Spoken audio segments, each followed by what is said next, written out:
আশ্বিন ফাগুন মাসে পরাণ ঘাসে নতুন বিয়ের ফুল ফুটিছে।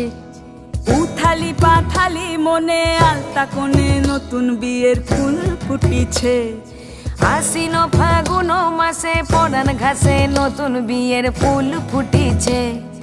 উথালি পাথালি মনে আলতা কোণে নতুন বিয়ের ফুল ফুটিছে। হেই হো পিয়ালি রে, হেই হো দুলালি রে, হেই হো পিয়ালি রে, হেই হো দুলালি রে। আশ্বিন ফাগুন মাসে পরাণ ঘাসে নতুন বিয়ের ফুল ফুটিছে। উথালি পাথালি মনে আলতা কোণে নতুন বিয়ের ফুল ফুটিছে। ইনি